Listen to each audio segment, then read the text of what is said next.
What we do know is that all life is interconnected and interdependent. That's what the research shows. That's why you can influence the growth of a flower or a bacteria or a rabbit or a human being. And whether quantum processes are involved, we don't actually know. I would say that 4 times in my life I've been involved with changing history. The big change to be from the masses, from the people. That was Gandhi's message. What he had was the consciousness of the people of India. Stephan Schwartz was a key figure in 1970s consciousness studies who established the remote viewing protocol used throughout the world. Today he is a leader in the wave of scientific change known as post-materialism. Post-materialism reflects an emphasis on non-local mind and the primacy of non-material aspects of reality. I asked him about non-local consciousness, healing, and the power of the individual to create change in the wider global society. We began with his thoughts on distant healing. When you hold healing intention for another person or another anything, whether it's bacteria, your favorite tulip, or whatever, what you are doing is linking at the non-local level. Think of this as an information phenomena. The 2 great mystery questions, for which I don't have an answer, are what is consciousness and what is information? But what we do know from scientific experimentation, and you are correct, I am an experimentalist. So although I have studied and read, I don't know, thousands of metaphysical books and spiritual books and all of the Edgar Cayce readings and anyway, all for years. I've been at this for a long time, 60 years now. What people describe as energy as if they're sending something or that there's a signal and a receiver. That's not what's going on. What's going on is that you and I, are physical manifestations of an eternal self, what religion calls the soul, and that we are all consciousness is interlinked and interdependent at one level, or at levels, not the right word either, because that's a spatial term. But in any case, consciousness is interlinked and interdependent. And when you hold somebody in healing intention, what you're doing is linking with them at like a Google search, and you're holding them in healing, which is stimulating in them a response kind of like a placebo response. We know, for instance, that it is possible to go back and heal people in the past. A very, very notable paper done by Leonard Libovici, published in the British Medical Journal, so a very reputable scientific journal, in which he showed that he could have people hold healing intention for people 4 to 6 years in the past, and that it would have an effect on the course of their illness. So you can't send energy back in time. We also know that distance doesn't make any difference. You can send healing to somebody in China just as effectively as you can to somebody in northern England who lives next door to you. So what we're dealing with is a phenomena in which consciousness links, and the linkage causes a stimulation in the recipient that stimulates their immune response, and or you can also have negative intention.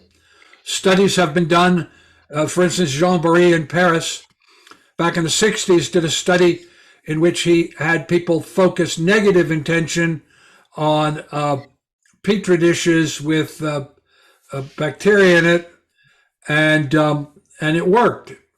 So that's where the idea of evil eye or curses or all that shamanic negative stuff, that's where that comes from, is that you can send both healing and you can send negative intention.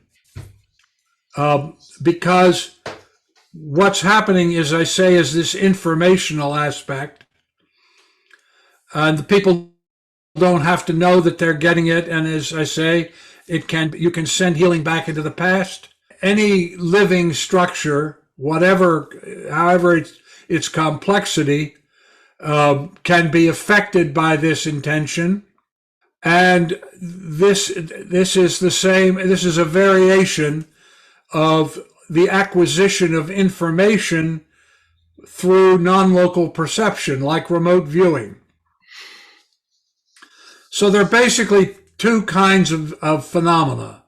Non-local perception, that would be mediumship, channeling, remote viewing, creative genius, precognitive dreams. All of that is non-local perception, or non-local perturbation. That is consciousness affecting physical reality. Right. And there's an interesting point that you said in there, is that the person that's actually receiving is on the receiving end of the contact. They don't actually need to know about the fact that the healing intent is being set up between the two individuals. That's correct. Within that explanation there, which was wonderful, do you regard this is a field of consciousness, basically? The non-local field of consciousness is what you're talking about, isn't it, as the linking device? So it's an aspect of us that basically our consciousness connects into that field, and that is the permeating field that affects absolutely everything, yes? Well, it is what creates what we call reality. Reality is an information architecture created by conscious intention, not just humans. Does that mean that you put God into that picture? Well, I think, let me think how I can get into this. Okay, let's try it this way. Religions are cultural constructions that each culture constructs. That's why you have some cultures have one God, some have many, some have their women, they think of them as female, or some think of them as male. Through the course of human history across the thousands of years, what all of that is about is that you are linking with this unity of consciousness. Now, who created the unity of consciousness, or who is not even necessarily the right question. What created the unity of consciousness, we don't know. But if you look at religions or shamanic practices or metaphysics, what you see is that when you strip away the cultural aspects, the difference in beliefs between Hindus and Christians, for instance, what you discover is that there are certain commonalities to all religions. For instance, all religions pick a place that is the place that you gather for the religious event, whatever it is. Why does that happen? Because acts of intentioned observation on a physical location make it more numinous. They make it sacred. That's what sacredness is. We know, for instance, in remote viewing that it is easier to see Chartres Cathedral than it is a warehouse of the same physical size. Now, why is that? I mean, if it was the physicality of the thing, you would think that the cathedral and the warehouse would be pretty much the same. I mean, it's the same physical size. But the answer to the question is that Chartres Cathedral is a highly numinous construct of information, because from the moment it was conceived of in a context of a kind of higher consciousness, and people have been going into it with a heightened emotional state and focused intention for centuries, whereas nobody pays any attention to a French physical warehouse. You just drive by it, nobody notices it.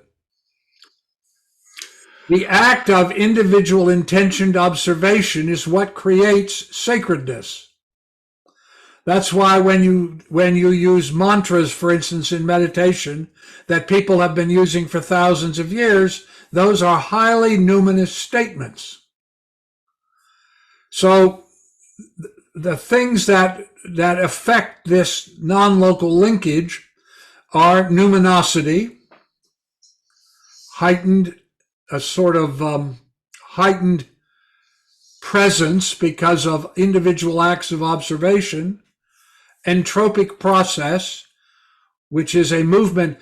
Numinosity is a movement toward coherence, and entropic process is a movement toward discoherence. Right. So, for instance, death is an entropic process in the same way that, not in the same way, but for instance, liquid nitrogen becoming a gas, if you leave it out, is a form of entropic process. Nuclear reaction is a form of entropic process, but so is death, because they are changes in the state of the information architecture. The human body. Okay? Yes. And you also have to begin with the recognition that there is continuity of consciousness. That is, you existed prior to your incarnation, and the eternal part of you, what religion calls the soul, will exist after your physical death.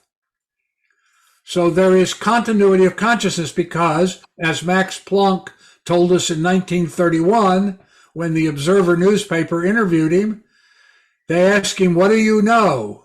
And they thought he was going to talk about, well, I don't know what they thought he was going to talk about, but they clearly did not expect what he said, because what he said was, "What I know from all my research is that consciousness is causal and fundamental. You cannot get behind consciousness. Space-time, reality, arises from consciousness, not consciousness from space-time, because the materialist physicalist view is that consciousness is a product of your neuroanatomy in your brain, and dead meat, no consciousness." That, by thousands and thousands of studies, shows that is not correct. Materialism arises because of the Council of Trent, where they split the idea of religion and spirit away from science. And that split has gone on until the late 19th century, when psychology, psychiatry, parapsychology, anthropology all began. And we began to recognize that consciousness, as Planck said, is causal and fundamental. But science is still built, and so many of our processes right across society are still built on the idea that materialism, the material world, is the primary factor. Yes. And do you think that is at the root of so many of the issues, in all their senses, that we face both individually and collectively? Yes. Well, materialism has been the dominant scientific paradigm because in the Council of Trent, 1545 to 1563, there were 25 meetings of the Roman Curia. And as science was just beginning, and also as the Protestant Reformation was beginning, And the church issued an edict, and they said anything that has to do with spirit, read consciousness, that's our world. And you guys in science, anything that's physical, that's your world. And if you come over into our world and we can catch you, why, we'll burn you alive. And in fact, the last person killed by the Inquisition, which is what came out of that, was in 1826, and that was a teacher who was teaching deism to his students, and they caught him and garroted him, and that was in Spain. Wow. So materialism continues to be the dominant paradigm, but what's happening increasingly, particularly in the neurosciences, in physics, medicine, consciousness research, increasingly what's happening is the anomalies which cannot be explained by physicalism have become so great that a new paradigm which incorporates consciousness into science is emerging. About time.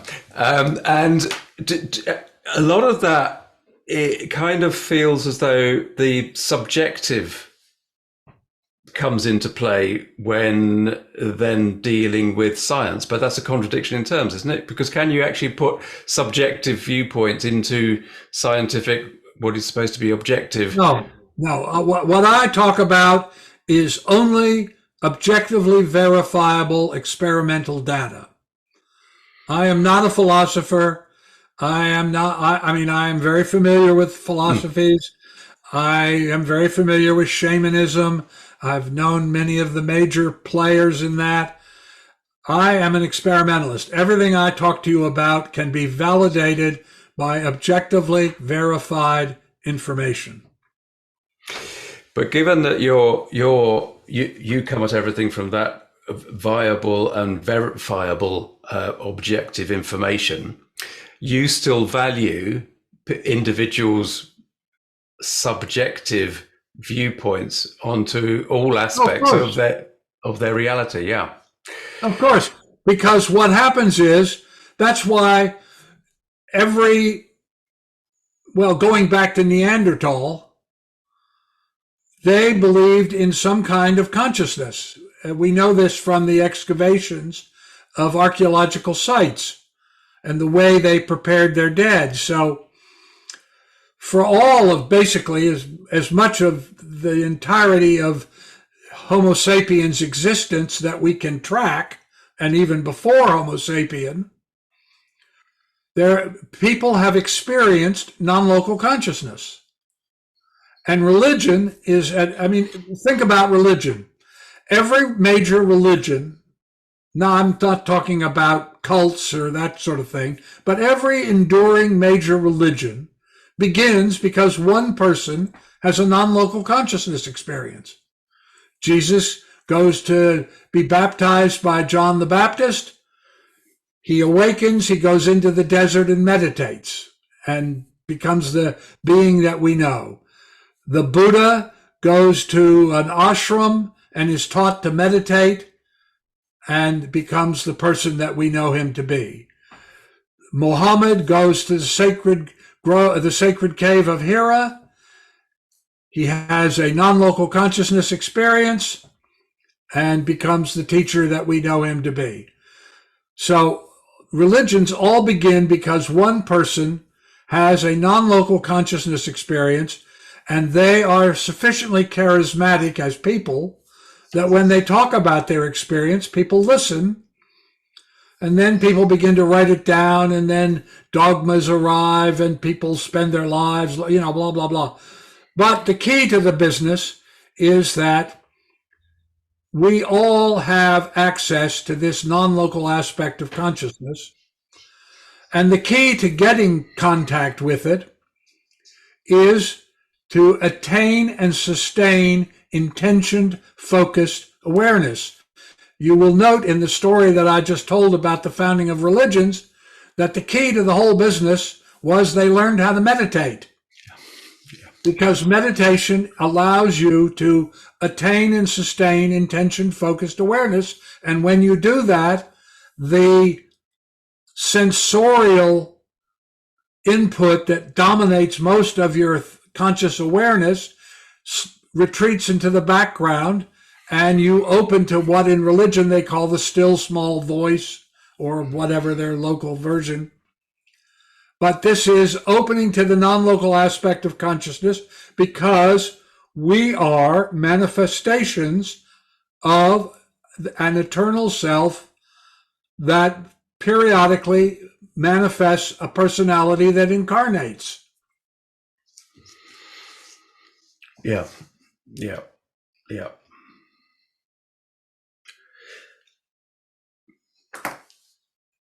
Although the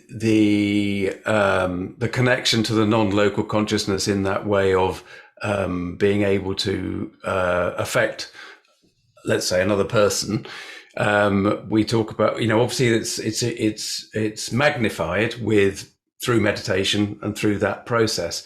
But as you were suggesting there, every single human being on the planet is actually connected into that non-local consciousness anyway. Yes. All life is interconnected and interdependent. That's what the research shows. That's why you can influence the growth of a flower or a bacteria or a rabbit or a human being. Does the research also show that it's easier to manipulate something that's tiny, like a microbe, rather than a larger being like a person? That's an interesting question. Well, I'm not quite sure how to answer that, actually. We do know that you can influence any of those things. The human being is a more complex manifestation of consciousness. And so there are other factors that are there are many more factors that are involved than dealing with a bacteria. So my speculation would be that it is, well, I'm not even sure I believe that. Wait a minute. Let me think about this. It's an interesting one, isn't it? Well, it's a very interesting question, because when you hold a person in healing, you're holding a very complex system that has all kinds of components to it. Whereas if you're holding a healing intention about a bacteria, it's a much simpler organic structure.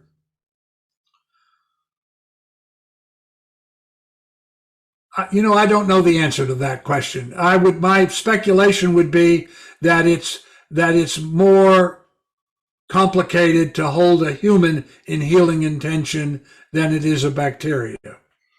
I feel as though I agree with you, meaning I think that seems logical, doesn't it? It seems like that's common sense that would be the case. But as you say, it's about about hierarchy of, yeah. Yeah, I don't know that anybody's ever done that experiment, to tell you the truth. I haven't. No. And I can't, offhand, I can't think of anybody who's ever done that, and I'm not even sure how I would construct that experiment. But I just don't know. But I would tend to think that healing a human being is more complex than healing a bacteria. There's also the issue of the individual humanistic aspect of the person doing the healing. I mean, I don't like the word healing, because it suggests that the individual is doing something, the laying on of hands type thing. But I mean, it's more, as you say, it's a connection through to the field, and then that's influencing the individual to really do self-healing.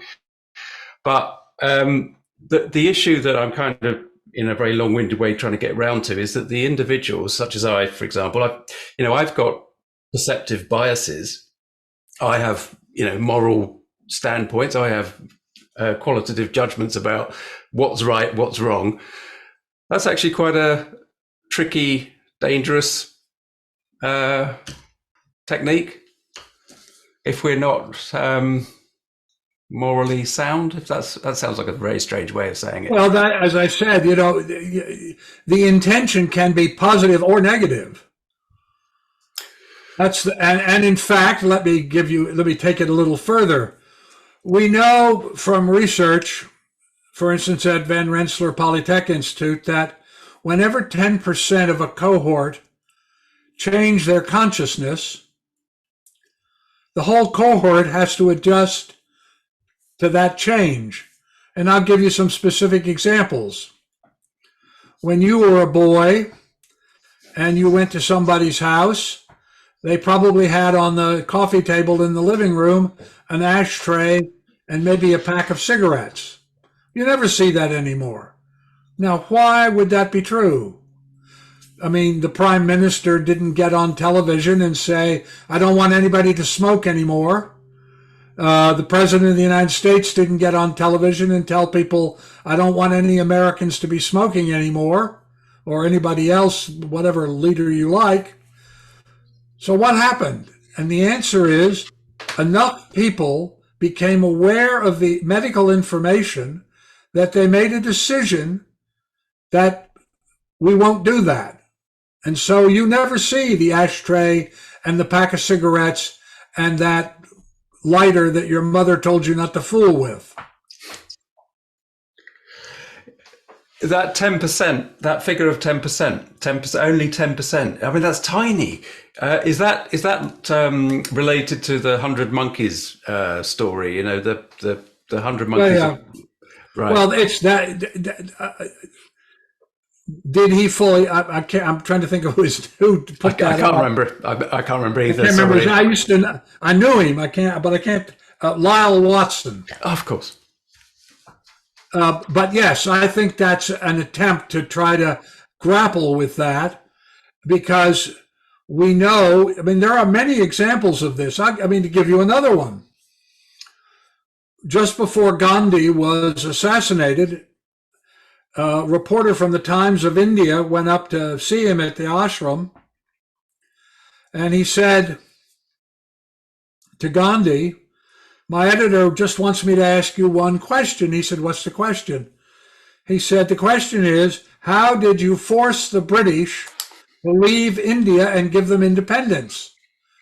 You have no money, you have no official position, you have no army. How did you force the British to give up their most beloved and precious colonial possession? And Gandhi said, it's not what we did that mattered, although that mattered. It's not what we said that mattered, although that mattered too. It was the nature of our character that led the British to choose to leave India. Now, if you think about this, you realize also culture, what makes cultures occur? And the answer is individual choice. That's why the British cook their French fries different than the Americans do, right?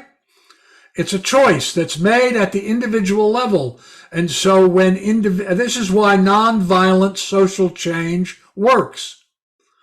When individuals individually stop doing or thinking something and think something else or do something else, and you get a critical minority of them that do that, the 10%, then the whole culture has to change.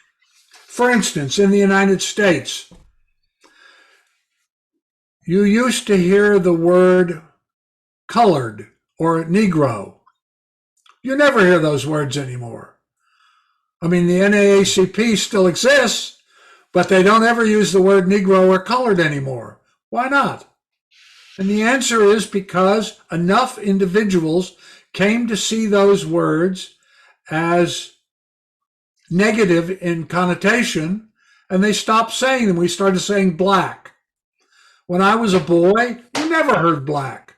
Now that's what you hear. Why is that? And again, it's about individual choice. When a critical consensus begins to change, then the whole culture changes. I'll give you another one. We used to say gay in the United States. Now we say LGBTQ. Now, again, nobody went on television and said we're never to say the word gay again. We made it into an anagram, but it happened not because of someone passing a law or some ruling, but because enough individuals decided that's what I'm going to do when I speak in that way. And so the whole culture changed. So when you want to create change, the key to change is what I call the quotidian choice. That is, this is what I tell everybody in the United States. Every day, you make dozens of little decisions. The toothpaste you buy, the toilet paper you buy, the cat food or dog food brand you buy, or whatever. Every one of those is a vote for a certain kind of consciousness. And if you only choose those things which are compassionate, life-affirming, and fostering of well-being, and you tell 10 friends that you're doing it as a discipline and invite them to join you, just do the math.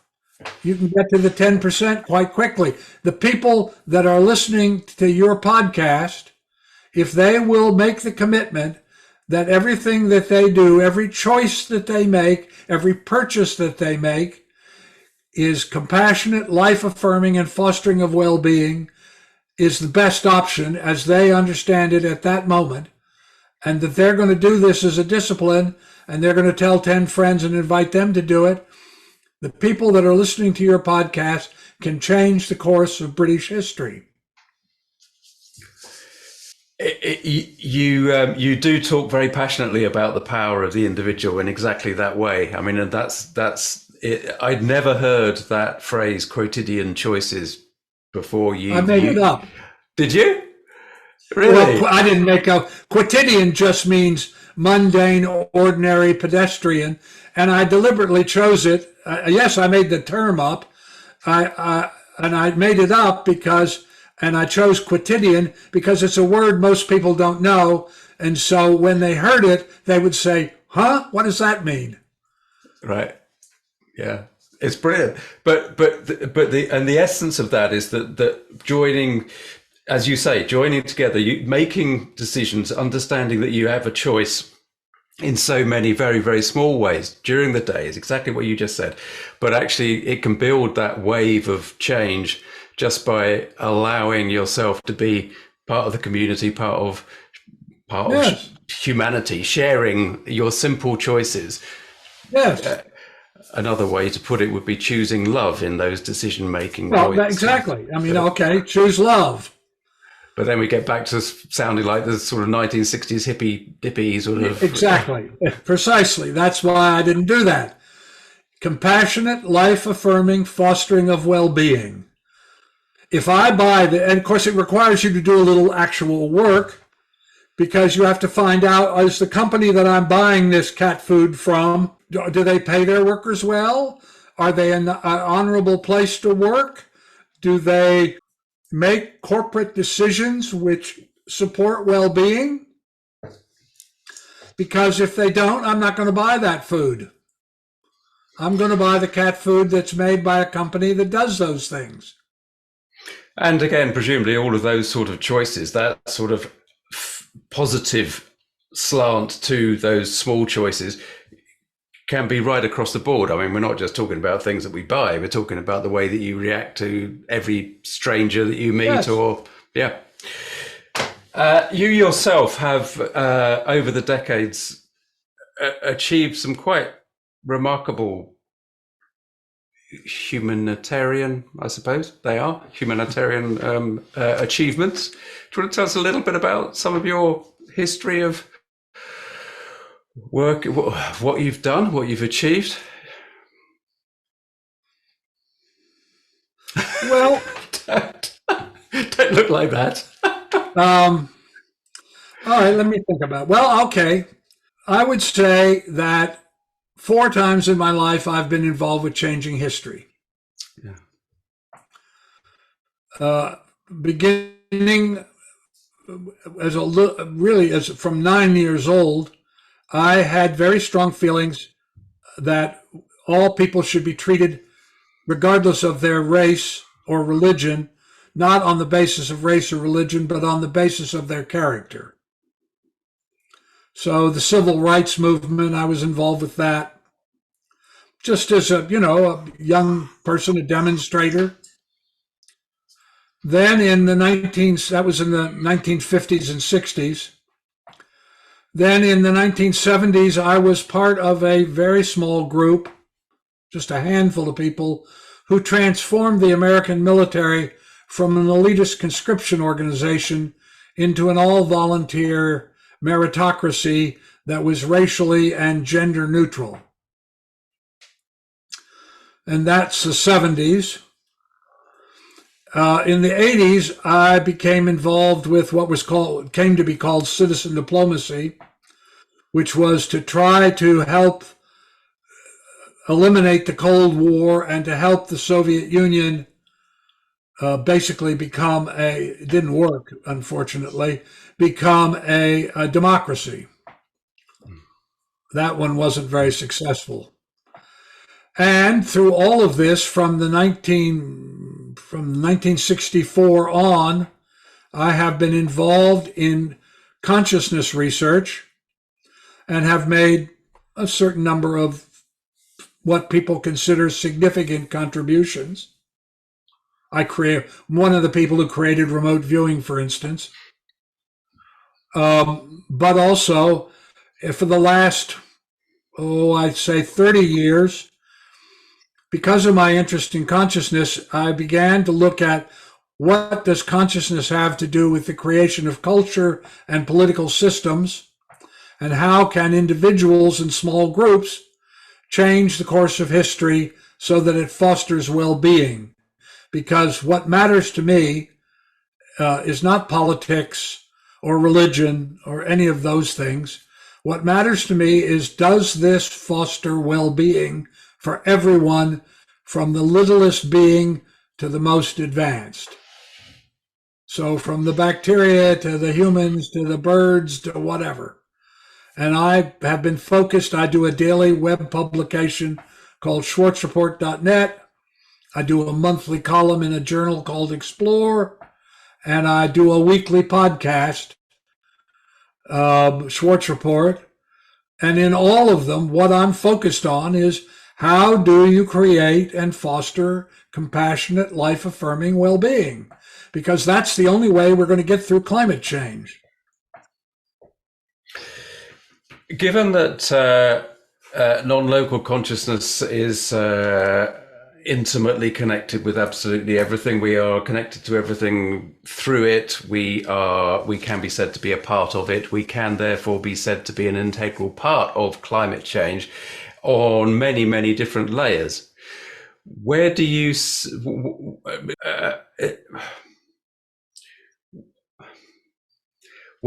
see us going in terms of, I often feel that many of the viewers of this sort of interview might feel quite helpless. We've talked in practical terms about, the importance of each individual contribution, but collectively, how do you see humanity kind of moving forward through that climate crisis? I understand.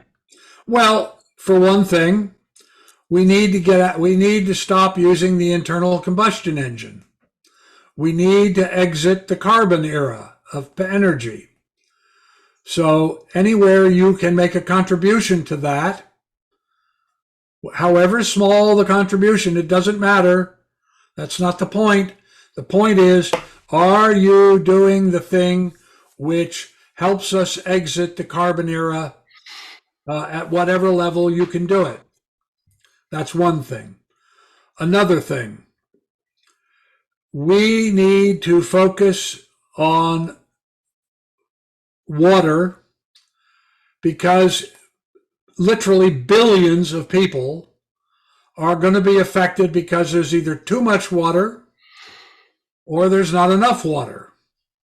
For instance, you in England, if you look at the research, and I read in so many different disciplines and write in so many different disciplines. But if you look at the research, for instance, you can see that the Gulf Stream is weakening.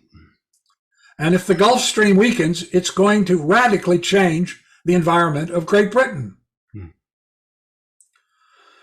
You have made a decision with Brexit, which has had negative effects on the country. What is becoming clear is that no one country can solve the climate change problem. It is going to require international, multi-country, every country, not just multi, every country, is going to have to wake up to this and do what they can, where they can, to deal with the issues of climate change.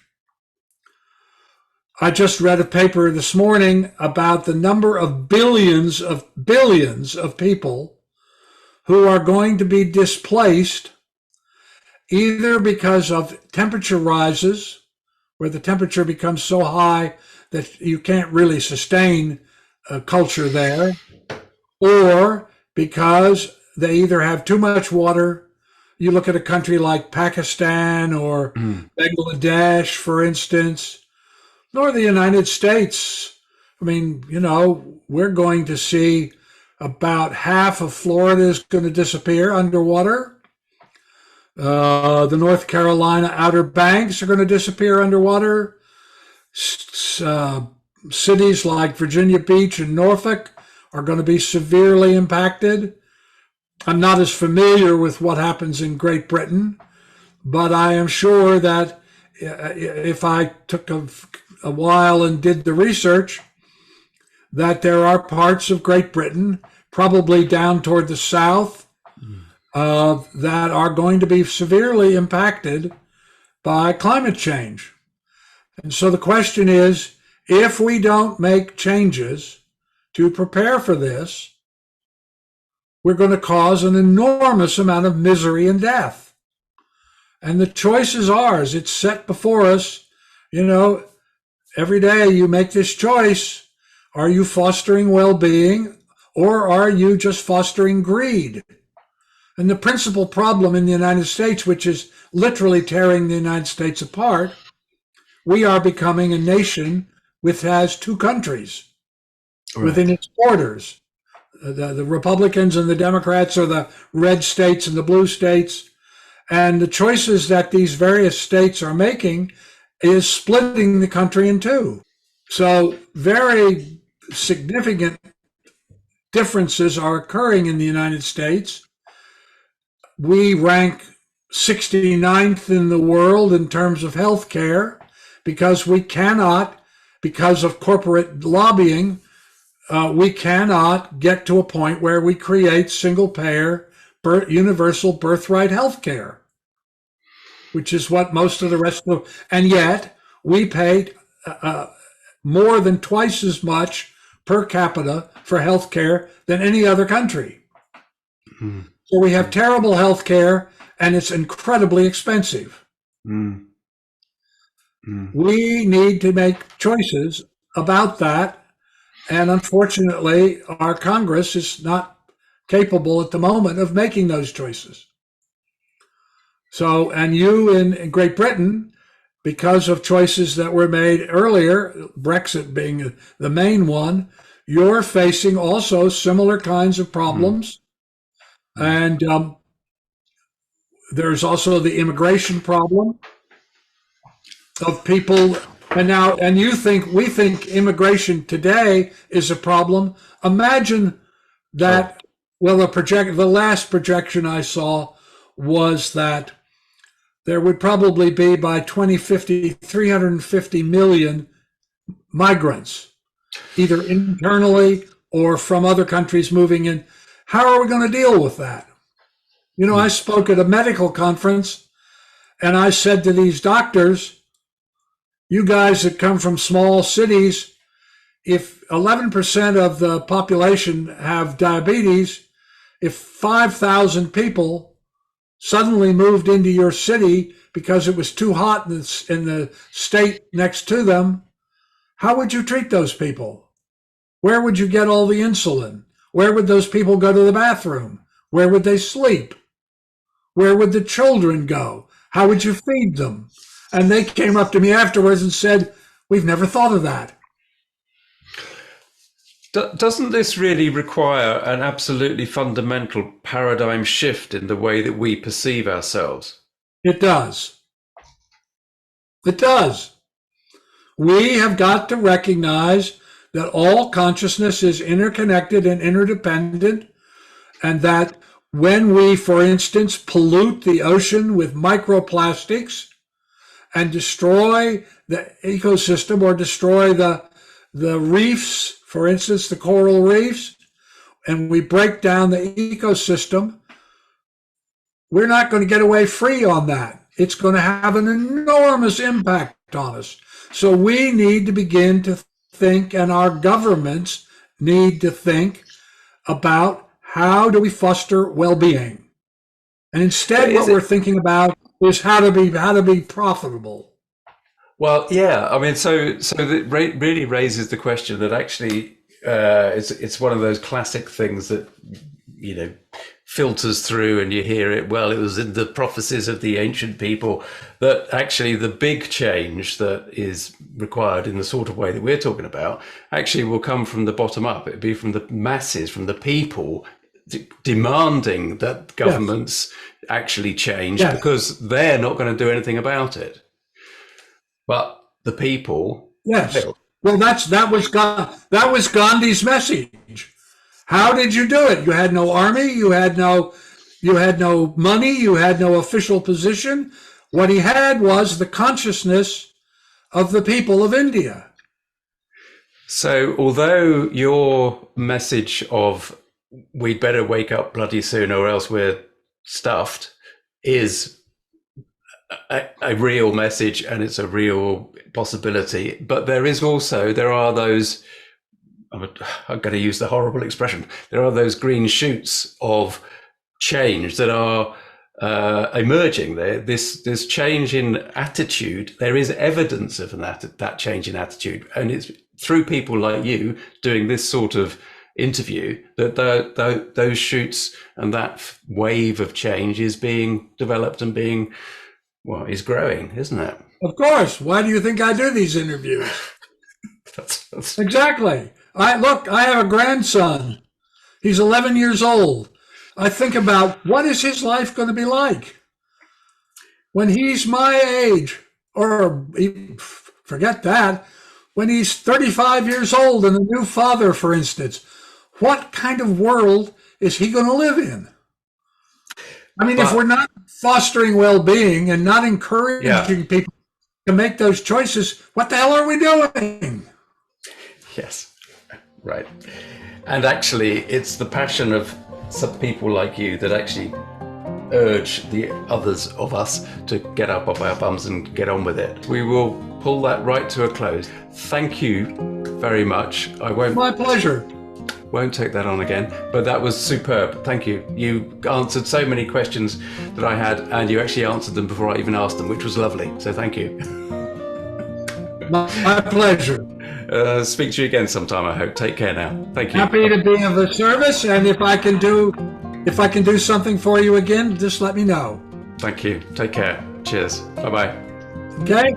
Bye-bye.